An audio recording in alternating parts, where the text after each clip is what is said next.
ಕರ್ನಾಟಕ ರಾಜ್ಯದ ಸರ್ಕಾರಿ ಪ್ರಥಮ ದರ್ಜೆ ಕಾಲೇಜುಗಳಲ್ಲಿ ನಡೆಯುವಂತಹ ಅತಿಥಿ ಉಪನ್ಯಾಸಕರ ನೇಮಕಾತಿಗೆ ಸಂಬಂಧಪಟ್ಟಂತೆ ಕಳೆದ ವರ್ಷದಿಂದ ಕೆಲವೊಂದಿಷ್ಟು ನ್ಯಾಯಾಲಯದ ತಡೆಗಳನ್ನು ನಾವು ನೋಡ್ತಾ ಇದ್ದೀವಿ. ಈ ಬಾರಿ ಕೂಡ ಒಂದಿಷ್ಟು ಜನ ನ್ಯಾಯಾಲಯದ ಕದವನ್ನು ತಟ್ಟಿದ್ದಾರೆ. ಈ ಬಾರಿ ಮುಖ್ಯವಾಗಿ ಅವರು ಕೊಟ್ಟಂತಹ ಕೇಸ್ ರೆಫರೆನ್ಸ್ ಯಾವುದಂತ ಹೇಳಿದರೆ ಮನೀಶ್ ಗುಪ್ತಾ ವರ್ಸಸ್ ಜನ್ ಭಾಗಿದಾರಿ ಸಮಿತಿ 2022ನೇ ಸಾಲಿನಲ್ಲಿ ಸುಪ್ರೀಂ ಕೋರ್ಟ್ ಕೊಟ್ಟಂತಹ ತೀರ್ಪನ್ನು ರೆಫರೆನ್ಸ್ ಆಗಿ ಇಟ್ಟಿದ್ದಾರೆ ಈ ಬಾರಿ. ಸೊ ಈ ಒಂದು ತೀರ್ಪೇನಿದೆ ಅದು ಶಿಕ್ಷಣ ಇಲಾಖೆಯಲ್ಲಿ ಕೆಲಸ ಮಾಡ್ತಿರುವಂತಹ ತಾತ್ಕಾಲಿಕ ನೌಕರರಿಗೆ ಸಂಬಂಧಪಟ್ಟಾಗೆ ಇರುವಂಥದ್ದು, ಸ್ಪೆಸಿಫಿಕ್ಲಿ ಟೆಂಪ್ರರಿ ಎಂಪ್ಲಾಯೀಸ್ಗೆ ರಿಲೇಟೆಡ್ ಆಗಿರುವಂಥದ್ದು. ಸೊ ಒಂದಿಷ್ಟು ಹಿಸ್ಟ್ರಿ ಇದೆ. ಸೊ ಇದ್ರ ಬಗ್ಗೆ ನಾನು ಜಾಸ್ತಿ ಹೇಳಲ್ಲ. ನಿಮಗೆ ತಿಳಿಬೇಕಂತಿದೆ ಒಂದು ಸ್ವಲ್ಪ ವೀಡಿಯೋ ಪೌಸ್ ಮಾಡಿ ಓದ್ಕೊಳ್ಳಿ. ಯಾಕಂತೇಳಿದ್ರೆ ನಾವು ಮುಖ್ಯವಾಗಿ ಇಲ್ಲಿ ತಿಳಿಯಬೇಕಾಗಿರುವಂಥದ್ದು ಏನು ಸ್ಟೇ ಬರ್ತಾ ಇದೆ, ಆ ಒಂದು ಸ್ಟೇಯನ್ನು ಯಾವ ರೀತಿ ವೆಕೇಟ್ ಮಾಡ್ಬೋದು, ನಾವು ಏನು ಕೇಳ್ಬೋದು ಸರ್ಕಾರದ ಹತ್ರ ಅಥವಾ ನ್ಯಾಯಾಲಯದಲ್ಲಿ ಅನ್ನೋದು ಮಾತ್ರ ಮುಖ್ಯ ಆಗಿರುತ್ತೆ. ಸೊ ಅಲ್ಲಿ ಹೈಕೋರ್ಟಿಗೆ ಫಸ್ಟ್ ಅಪೀಲ್ ಆಗಿದ್ದು, ಆಮೇಲೆ ಸುಪ್ರೀಂ ಕೋರ್ಟಿಗೆ ಹೋಗಿರುವಂಥದ್ದು, ಸುಪ್ರೀಂ ಕೋರ್ಟಲ್ಲಿ ಓಕೆ ಅವರನ್ನು ಕಂಟಿನ್ಯೂ ಮಾಡಿ ಅಂತ ಹೇಳಿರುವಂಥದ್ದು ಅದೆಲ್ಲ ಕೂಡ ಇದೆ ಇದರಲ್ಲಿ. ಸೊ ಅಲ್ಲಿ ನೇಮಕಾತಿ ಏನಾಗಿತ್ತು, ಸೊ ಈ ಒಂದು ಕೇಸ್ ಅನ್ನುವಂಥದ್ದು ರಿಲೇಟೆಡ್ ಆಗಿರುವಂಥದ್ದು ಯಾವುದು, ಮಧ್ಯಪ್ರದೇಶಕ್ಕೆ ಸಂಬಂಧಪಟ್ಟಿರುವಂಥದ್ದು. ಮಧ್ಯಪ್ರದೇಶ ಸರ್ಕಾರ ಮತ್ತು ಅಲ್ಲಿಯ ಒಂದು ಹೊಸ ಯೋಜನೆ ಏನು ಜನಭಾಗಿದಾರಿ ಯೋಜನೆ, ಹಾಗೆ ಆ ಜನಭಾಗಿದಾರಿ ಸಮಿತಿಯ ಮೂಲಕ ನೇಮಕಾತಿ ಆಗ್ತಿತ್ತು. ಕರ್ನಾಟಕದಲ್ಲಿ ಆ ರೀತಿ ಇಲ್ಲ. ಕರ್ನಾಟಕದಲ್ಲಿ ಸರ್ಕಾರವೇ ನೇಮಕಾತಿ ಮಾಡ್ಕೊಳ್ತಿರುವಂಥದ್ದು. ಯಾವುದೇ ರೀತಿ ಹೊಸ ಸಮಿತಿಗಳನ್ನೇನು ಮಾಡ್ಕೊಂಡಿಲ್ಲ. ಡಿಪಾರ್ಟ್ಮೆಂಟ್ ಆಫ್ ಕಾಲೇಜ್ ಎಜುಕೇಷನ್ ಮೂಲಕವೇ ನೇಮಕಾತಿ ಮಾಡ್ಕೊಳ್ತಾ ಇದೆ. ಸೊ ಅಲ್ಲಿ ಏನಿತ್ತು ನೇಮಕಾತಿ ಅವಧಿ ಅನ್ನುವಂಥದ್ದು 11 ತಿಂಗಳಿಗೆ ಮಾಡ್ಕೊಳ್ತಿದ್ರು. ಕರ್ನಾಟಕದಲ್ಲಿ ಆ ನೇಮಕಾತಿ ಅವಧಿ ಅನ್ನುವಂಥದ್ದು 10 ತಿಂಗಳಿಗೆ ಇರುವಂಥದ್ದು. ಸೊ 1 ತಿಂಗಳು ಹೆಚ್ಚು ಕಮ್ಮಿ ಅಷ್ಟೇ. 12 ತಿಂಗಳು ಮಾಡ್ಕೊಂಡಿಲ್ಲ ಅಲ್ಲೂ ಕೂಡ. ಸೊ ರೀಸನ್ ಇಷ್ಟೇ ನಮಗೆ ಗೊತ್ತಿರುವಂಥದ್ದೇ.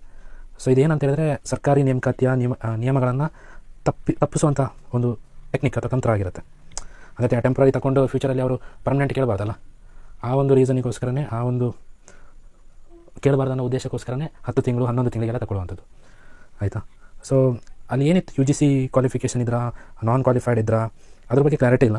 ಬಟ್ ಕೋರ್ಟ್ ಏನು ಹೇಳಿತ್ತು ಅಂತ ಹೇಳಿದ್ರೆ, ಅವ್ರು ಏನು ಅಡ್ವರ್ಟೈಸ್ಮೆಂಟ್ ಕೊಟ್ಟಿದ್ರು, ಆ ಅಡ್ವರ್ಟೈಸ್ಮೆಂಟಲ್ಲಿ ಇದ್ದಂತಹ ಕ್ವಾಲಿಫಿಕೇಷನು ಆ ಕ್ಯಾಂಡಿಡೇಟ್ ಹತ್ರ ಇತ್ತು. ಯಾರು ಕೋರ್ಟಿಗೆ ಹೋಗಿದ್ದಾರಲ್ಲ ಆ ಕ್ಯಾಂಡಿಡೇಟ್ ಹತ್ರ ಇತ್ತು ಅಂತ ಹೇಳ್ತಾ ಇದೆ ಅಷ್ಟೇ. ಓಕೆ, ಅದು ಬಿಟ್ಟರೆ ಓಕೆ ಎಕ್ಸ್ಪೀರಿಯನ್ಸ್ ಕನ್ಸಿಡರ್ ಮಾಡಿದಾರಾ, ಸೊ ಹೌದು, ಅಂದರೆ ಅವರನ್ನೇ ಮತ್ತೆ ತಗೊಳ್ತಿದ್ದಾರೆ ಈ ವರ್ಷಕ್ಕೂ ಅಂತ ಹೇಳಿದರೆ ಅಲ್ಲಿ ಪರೋಕ್ಷವಾಗಿ ಹೇಳಿದಾಗಾಯಿತು ಏನು ಅವ್ರ ಎಕ್ಸ್ಪೀರಿಯನ್ಸ್ ಕೌಂಟ್ ಆಗಿತ್ತು ಅನ್ನೋವಂಥದ್ದು. ಅದ್ರ ಬಗ್ಗೆ ಕೂಡ ಸ್ಪೆಸಿಫಿಕ್ಕಾಗಿ ಡೀಟೇಲ್ಸ್ ಸಿಕ್ಕಿಲ್ಲ ನನಗೆ, ಬಟ್ ಕನ್ಸಿಡರ್ ಮಾಡಿದ್ದಾರೆ ಅನ್ನೋದಕ್ಕೊಂದಿಷ್ಟು ಪ್ರೂಫ್ ಇದೆ. ಓಕೆ, ಸೊ ಇವಾಗ as a U G C qualified candidate U G C ಅರ್ಹತೆಯನ್ನು ಪಡೆದುಕೊಂಡು ಅತಿಥಿ ಉಪನ್ಯಾಸಕನಾಗಲಿಕ್ಕೆ ಬಯಸ್ತಾ ಇದ್ದಾರೆ ಅಂತ ಹೇಳಿದರೆ, ಸೊ ಅವ್ರು ಏನು ಮಾಡ್ಬೋದು. ಮನೀಶ್ ಗುಪ್ತಾ ಏನು ತೀರ್ಪಿದೆ ಅಲ್ಲ, ಅದು ಯು ಜಿ ಸಿ ಅರ್ಹತೆ ಇಲ್ಲದ ತಾತ್ಕಾಲಿಕ ಉಪನ್ಯಾಸಕರನ್ನು ಕಾಯ್ದುಕೊಳ್ಳಲು ಅನುಮತಿ ನೀಡಿಲ್ಲ. ಮಿನಿಮಮ್ ಕ್ರೈಟೀರಿಯಾ ಅಂತ ಇರುತ್ತಲ್ಲ, ಮಿನಿಮಮ್ ಎಲಿಜಿಬಿಲಿಟಿ ಅಂತ ಇರುತ್ತಲ್ಲ, ಅದನ್ನು ಫುಲ್ಫಿಲ್ ಮಾಡಲೇಬೇಕು. ಅದು ಫುಲ್ಫಿಲ್ ಮಾಡದೇ ಇದ್ದವ್ರನ್ನ ಕಂಟಿನ್ಯೂ ಮಾಡಿ ಅಂತ ಹೇಳ್ಕೊಂಡು ಎಲ್ಲೂ ಹೇಳಿಲ್ಲ ಅಲ್ಲಿ. ಆಯಿತಾ. ಸೊ ಫಸ್ಟ್ ಪಾಯಿಂಟ್ ಏನಿದೆ ನೋಡಿ, ಸೊ ಯು ಜಿ ಸಿ ಅರ್ಹತೆ ಅನ್ನುವಂಥದ್ದು ಕಡ್ಡಾಯ ಆಗಿರುತ್ತೆ. ಸುಪ್ರೀಂ ಕೋರ್ಟು ಅದನ್ನು ಎಲ್ಲೂ ಕೂಡ ತಳ್ಳಿ ಹಾಕಿಲ್ಲ ಅಥವಾ ರದ್ದುಪಡಿಸಿಲ್ಲ. ಏನು ಇವಾಗ ರೂಲ್ಸ್ ಆ್ಯಂಡ್ ರೆಗ್ಯುಲೇಷನ್ಸ್ ಇದೆ ಡಿಗ್ರಿ ಕಾಲೇಜಿಗೆ, ಅದು U G C rules 2018 apply ಆಗುವಂಥದ್ದು. ಕರೆಕ್ಟಾ. ಅಲ್ಲಿ ಏನಿದೆ ಅಂತ ಹೇಳಿದ್ರೆ, ಈವನ್ ಟೆಂಪ್ರರಿ ಫ್ಯಾಕಲ್ಟಿಗೂ ಕೂಡ, ಗೆಸ್ಟ್ ಫ್ಯಾಕಲ್ಟಿಗೂ ಕೂಡ ನೆಟ್ಟು ಅವ್ರ ಸ್ಲೆಟ್ಟು ಅವ್ರ PhD ಬೇಕೇ ಬೇಕು. ಯು ಜಿ ಸಿಯ ರೂಲ್ಸು 18 ಹಾಗೆ ಉಳ್ಕೊಂಡಿದೆ. ಸರಿ, ಅಲ್ಲಿ ಹೇಳಿರುವಂಥದ್ದೇನು, ನಿಯಮಬದ್ಧವಾಗಿ ಆಯ್ಕೆ ಆದವರು ಯಾರು ಆ ರೂಲ್ಸ್ ಆ್ಯಂಡ್ ರೆಗ್ಯುಲೇಷನ್ಸನ್ನು ಫುಲ್ಫಿಲ್ ಮಾಡಿ ಆಯ್ಕೆ ಆಗಿರ್ತಾರೆ ಅವರಿಗೆ ಮೇ ಬಿ ಕಂಟಿನ್ಯೂಷನ್ ಹೇಳಿರ್ಬೋದು. ಸೊ ಯಾರನ್ನು ಪ್ರೊಟೆಕ್ಟ್ ಮಾಡಿದ್ದಾರೆ ಅಂತ ಹೇಳಿದರೆ, ಯಾರ್ದು ಕ್ವಾಲಿಫಿಕೇಷನ್ ಇತ್ತು ಅವರನ್ನು ಮಾತ್ರ ಪ್ರೊಟೆಕ್ಟ್ ಮಾಡಲಿಕ್ಕೆ ಸಾಧ್ಯ. ಯಾರ್ದು ಕ್ವಾಲಿಫಿಕೇಷನ್ ಇಲ್ಲ, ಅರ್ಹತೆ ಇಲ್ಲ, ಅವರನ್ನು ಏನು ರಕ್ಷಣೆ ಮಾಡುವಂಥದ್ದು ಏನೂ ಇಲ್ಲ ಅಲ್ಲಿ. ಮನೀಶ್ ಗುಪ್ತಾ ತೀರ್ಪು ಅನ್ನುವಂಥದ್ದು ಅಡಾಕ್ ಬೇಸಿಸ್ ಎಂಪ್ಲಾಯೀಸನ್ನು ಮಾತ್ರ ಏನು ಮಾಡುತ್ತೆ, ಪ್ರೊಟೆಕ್ಟ್ ಮಾಡುತ್ತೆ. ಅದಕ್ಕೆ ಅಡಾಕ್ ಬೇಸಿಸ್ ಎಂಪ್ಲಾಯೀಸ್ ಬಗ್ಗೆ ಹೇಳಿರುವಂಥದ್ದು ಹೊರತು ಅಲ್ಲಿ ಅರ್ಹತೆ ಇಲ್ಲದ, ಅಂದರೆ ಯು ಜಿ ಸಿ ಅರ್ಹತೆ ಇಲ್ಲದವರ ಬಗ್ಗೆ ಏನೂ ಹೇಳಿಲ್ಲ. ಯು ಜಿ ಸಿ ಅರ್ಹತೆ ಇಲ್ಲದವರನ್ನು ಕಂಟಿನ್ಯೂ ಮಾಡಿ ಅಂತ ಎಲ್ಲೂ ಹೇಳಿಲ್ಲ ಅಲ್ಲಿ. ನೆಕ್ಸ್ಟ್ ಇನ್ನೊಂದು ಏನಂತ ಹೇಳಿದರೆ, ಯು ಜಿ ಸಿ ನಿಯಮ ಉಲ್ಲಂಘನೆ. ಸೊ ಯು ಜಿ ಸಿ ಅರ್ಹತೆ ಇಲ್ಲದೆ ನೇಮಕ ಮಾಡಿದರೆ ಅದು ಕಾನೂನುಬದ್ಧವಾಗಿರಲ್ಲ. ಸೊ ಏನಿದೆ, ಅರ್ಹತೆ ಇಲ್ಲದವರಿಗೆ ಸಹಾನುಭೂತಿ ಅಥವಾ ಹುದ್ದೆ ಮುಂದುವರಿಸುವ ಅವಕಾಶ ಸಿಗಲಾರದು, ಎಷ್ಟೇ ವರ್ಷ ಸೇವೆ ಮಾಡಿದರೂ ಕೂಡ. ಇದಕ್ಕೆ ರಿಲೇಟೆಡ್ ಆಗಿ ಬೇಕಾದಷ್ಟು ಕೇಸ್ ರೆಫರೆನ್ಸ್ ತಗೊಳ್ಬೋದು, ಪ್ರಿವಿಯಸ್ ಕೇಸ್ ರೆಫರೆನ್ಸಸ್. ಅರ್ಹತೆ ಅನ್ನುವಂಥದ್ದು ಮುಖ್ಯ. ಓಕೆ, ನೆಕ್ಸ್ಟ್ ಇನ್ನೊಂದೇನಿದೆ ಅಂತ ಹೇಳಿದರೆ, ಯು ಜಿ ಸಿ ಅರ್ಹತೆ ಹೊಂದಿರುವವರ ಹಕ್ಕಿಗೆ ಧಕ್ಕೆ ಆಗ್ತದೆ. ಏನು ಕಾನ್ಸ್ಟಿಟ್ಯೂಷನ್ ಇದು ಅನುಚ್ಛೇದ 14 ಇದೆ, ಸಮಾನತೆ ಹಕ್ಕು. ಸೊ ಅದನ್ನು ಉಲ್ಲಂಘಿಸಿದಾಗುತ್ತೆ, ಅವಕಾಶಗಳನ್ನು ಕೊಟ್ಟಿಲ್ಲ ಅಂದರೆ. ಅರ್ಹತೆ ಇದ್ದವರಿಗೆ ಅವಕಾಶಗಳು ಸಿಗಲೇಬೇಕು, ಸಮಾನ ಅವಕಾಶಗಳು ಸಿಗಲೇಬೇಕು. ಇಲ್ಲಾಂದರೆ ಈ ನೆಟ್ಟು ಸ್ಲೆಟ್ಟು ಇಂಥ ಎಕ್ಸಾಮ್ಸ್ಗಳನ್ನು ಮಾಡುವಂಥ ಉದ್ದೇಶ ಆದರೂ ಏನಿರುತ್ತೆ. ಆಲ್ರೆಡಿ ಕ್ಯಾಂಡಿಡೇಟ್ ಇದ್ದಾರೆ, ಆಲ್ರೆಡಿ ಎಕ್ಸಸ್ ಕ್ಯಾಂಡಿಡೇಟ್ ಇದ್ದಾರೆ ಅಲ್ವಾ, ಆ ರೀತಿ ನೋಡಲಿಕ್ಕೆ ಹೋದರೆ ಈ ನೆಟ್ಟು ಸೆಟ್ ಮಾಡ್ಕೊಳ್ಳೋದೇನು, ಬರೀ ಪೂರ್ಣಕಾಲಿಕ ಉಪನ್ಯಾಸಕರಾಗಲಿಕ್ಕೆ ನಾವು ಕರ್ನಾಟಕದ ಎಕ್ಸಾಂಪಲ್ ತಗೊಳ್ಳೋದಿದ್ರೆ ಪೂರ್ಣಕಾಲಿಕರ ನೇಮಕಾತಿ ಎಷ್ಟು ವರ್ಷಕ್ಕೊಂದ್ಸಲ ಆಗ್ತದೆ, ಎಷ್ಟು ವರ್ಷ ಗ್ಯಾಪ್ ತಗೊಳ್ತಿದೆ. ಒಂದೊಂದು ನೇಮಕಾತಿಗೆ ಕನಿಷ್ಠ 6 ರಿಂದ 7 ವರ್ಷ ಗ್ಯಾಪ್ ಇದೆ. ನೀವು ಹಿಸ್ಟ್ರಿ ತೆಗೆದು ನೋಡಿ. ಒಬ್ಬ ವ್ಯಕ್ತಿಗೆ ಇವನ್ ಅವನೇನಾದರೂ ಮಾಸ್ಟರ್ ಡಿಗ್ರಿಯಲ್ಲಿ ಇವಾಗಲೇ ನೆಟ್ ಸೆಲೆಕ್ಟ್ ಮಾಡ್ಕೊಂಡಿದ್ರು ಕೂಡ ಅವನಿಗೊಂದು ಹೆಚ್ಚಂದ ಹೇಳಿದ್ರೆ 3 ಅವಕಾಶಗಳು ಸಿಗ್ತದೆ ಅವನ ಲೈಫ್ ಟೈಮಲ್ಲಿ. 3 ಅವಕಾಶ. ಬೇರೆ ಸರ್ಕಾರಿ ಕೆಲಸ ಥರ ಅಲ್ಲ, ಬೇರೆ ಸರ್ಕಾರಿ ಎಕ್ಸಾಮ್ ಥರ ಅಲ್ಲ ಇದು. ಸಹಾಯಕ ಪ್ರಾಧ್ಯಾಪಕ ಆಗಲಿಕ್ಕೆ ಇಷ್ಟು ಲಾಂಗ್ ಗ್ಯಾಪ್ ತಗೊಳುತ್ತೆ. ಪ್ರತಿ 2 ವರ್ಷಕ್ಕೊಮ್ಮೆ, ಪ್ರತಿ 3 ವರ್ಷಕ್ಕೊಮ್ಮೆ ಎಕ್ಸಾಮ್ ಮಾಡಿದರೆ ಇಂಥ ಸಮಸ್ಯೆಗಳು ಬರಲ್ಲ. 6-7 ವರ್ಷಕ್ಕೆ ಗ್ಯಾಪ್ ಕೊಟ್ಟರೆ ಲೈಫ್ ಟೈಮಲ್ಲಿ 3 ಅಟೆಂಪ್ಟ್ ಸಿಗುವಂಥದ್ದು ಅಷ್ಟೇ. ಸೊ ಅದೇ ನಾವೇನು ಹೇಳ್ಬೋದು ಅಂತ ಹೇಳಿದ್ರೆ, ನಮ್ಮದೆಲ್ಲ ಅರ್ಹತೆ ಇದ್ದು ಕೂಡ ನಮಗೇನು ಸಿಗ್ತಾ ಇಲ್ಲ, ನಮಗೆ ಹಕ್ಕನ್ನು ಪಡೀಲಿಕ್ಕೆ ಆಗ್ತಾ ಇಲ್ಲ, ನಮಗೆ ಆ ಒಂದು ರೈಟ್ ಸಿಗ್ತಾ ಇಲ್ಲ ಅನ್ನೋದು ಆ ಒಂದು ಪಾಯಿಂಟನ್ನು ನಾವು ಹೈಲೈಟ್ ಮಾಡ್ಕೊಳ್ಬೋದು.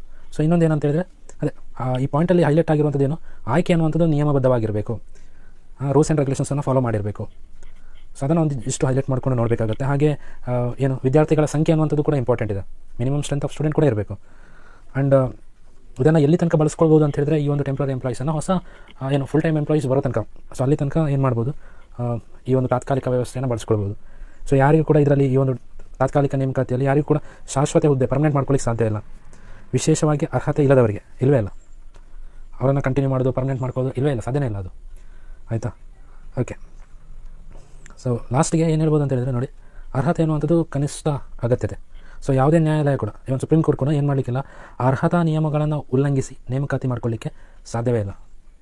ಸರಿಯಾ? ಸೊ UGC ಕ್ವಾಲಿಫೈಡ್ ಆದವರು ಒಂದಿಷ್ಟು ಪ್ರಯತ್ನವನ್ನು ಪಡಲೇಬೇಕಾಗತ್ತೆ ಸರ್ಕಾರದ ಮನವೊಲಿಸಲಿಕ್ಕೆ. ಹಾಗೆ ಈವನ್ ಸಂದರ್ಭ ಬಂದರೆ ನ್ಯಾಯಾಲಯದ ಮೊರೆ ಕೂಡ ಹೋಗಬೇಕಾಗತ್ತೆ. ಕರ್ನಾಟಕ ಸರ್ಕಾರ ಏನು ಪ್ರತಿ ವರ್ಷ ನೋಟಿಫಿಕೇಷನ್ ಇಶ್ಯೂ ಮಾಡ್ತಾಯಿದೆ ನೇಮಕಾತಿಗೆ, ಅಲ್ಲಿ ಏನು ಮಾಡ್ತಾಯಿದೆ ಅಂತ ಹೇಳಿದರೆ, ಕಳೆದ ಸಲ ಕೆಲಸ ಮಾಡಿದವರನ್ನು ಯಾರನ್ನು ಕೂಡ ಕೆಲಸದಿಂದ ತೆಗೆದಾಗ್ತಾ ಇಲ್ಲ. ಅದೊಂದು ಪಾಯಿಂಟ್ ನೆನ್ಪಿಟ್ಕೊಳ್ಬೇಕಾಗುತ್ತೆ. ಇವ್ರು ಯಾಕೆ ಪ್ರತಿ ವರ್ಷ ನೋಟಿಫಿಕೇಷನ್ ಇಶ್ಯೂ ಮಾಡ್ತಾರೆ ಅಂತ ಹೇಳಿದ್ರೆ, ಅಪ್ಲಿಕೇಶನನ್ನು ರಿನ್ಯೂ ಮಾಡ್ಕೊಳ್ಳಿಕ್ಕೆ.